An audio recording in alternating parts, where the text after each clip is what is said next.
Quarto ano, olha só uma explicação aí da página 14 e página 15. Eu grifei e vou mandar para vocês. Energia e ciclo da matéria. Aqui vem falando que os seres vivos produtores são capazes de produzir o seu próprio alimento. Quais são os seres vivos produtores? São plantas, algas e algumas bactérias. Então, eles são capazes de produzir o seu próprio alimento. E aí vem falando que o seu alimento, eles produzem o seu alimento através da fotossíntese. Nós estudamos como que acontece a fotossíntese, né? A planta absorve energia solar, né? A principal fonte de energia é a energia solar. Ela absorve essa energia solar, absorve o gás carbônico presente no ar e, através da raiz, ela absorve água e sais minerais presentes no solo. Com isso, ela vai produzir o alimento dela. E essa energia, ela pode ser absorvida pela clorofila. O que é a clorofila? É um pigmento verde que tem na folha de uma planta ou de um vegetal.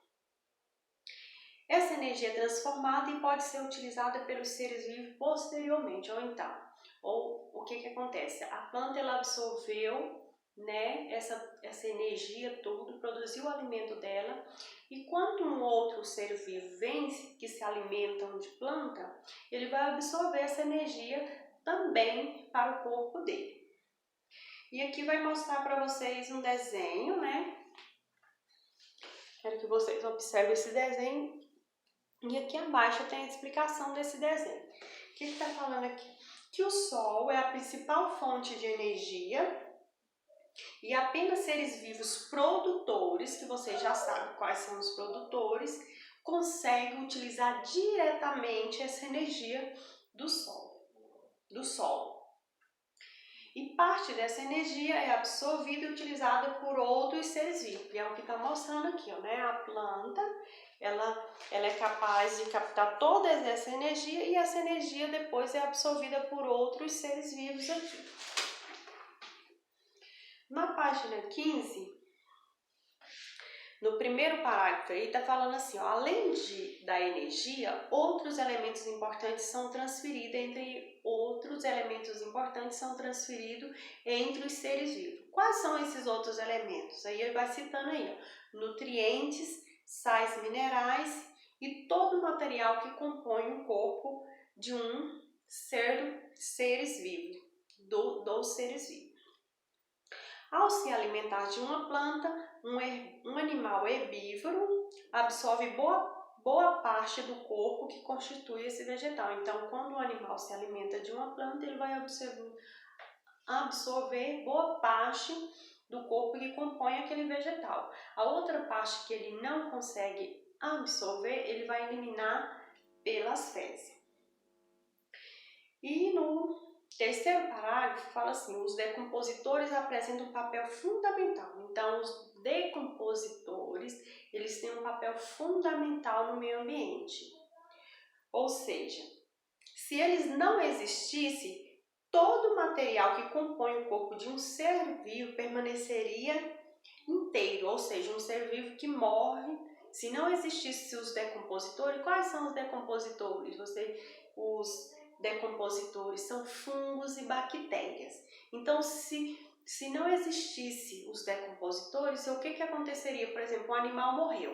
Nós temos os animais detritívoros que vêm e se alimentam. Por exemplo, o urubu. Quando o animal morre, ele vai lá e se alimenta daquele animal. Mas ele não consegue desmanchar aquele corpo, comer aquilo lá tudo, tem os ossos e tudo, ele não consegue desfazer aquele corpo tudo. Então vem os decompositores, que são fungos e bactérias, e eles conseguem, né, desmanchar aquele cadáver todo. Então, por isso a importância dos decompositores presente, né, na cadeia alimentar. E deixa eu ver aqui mais. Isso, aí fala que os decompositores apresentam um papel fundamental graças à capacidade que tem de desmanchar as substâncias que formam um corpo, até até menores partes possível que a gente nem consegue ver a olho nu, ok? E aqui na página 15 tem um jogo rápido, fala assim, como seria o mundo sem os organismos decompositores? Eu acabei de responder. Se eles não existissem, todo o material que compõe o corpo de um ser vivo permaneceria inteiro. Por exemplo, o ser vivo morreu e se não existisse os decompositores, aquele corpo ia permanecer inteiro ali, ok?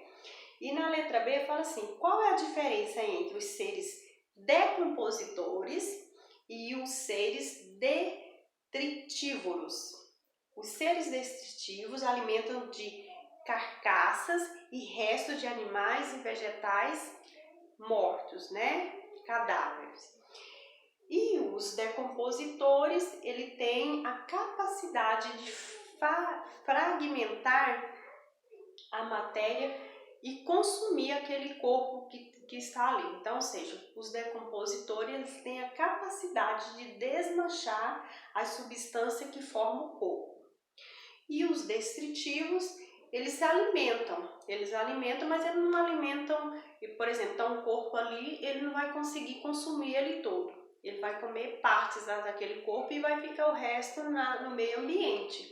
E aí vem os decompositores, que são fungos, as bactérias, e vão desmanchar, que vai se alimentar daquele corpo ali, que chega um momento que a gente nem vai conseguir enxergar a olho nu, ok?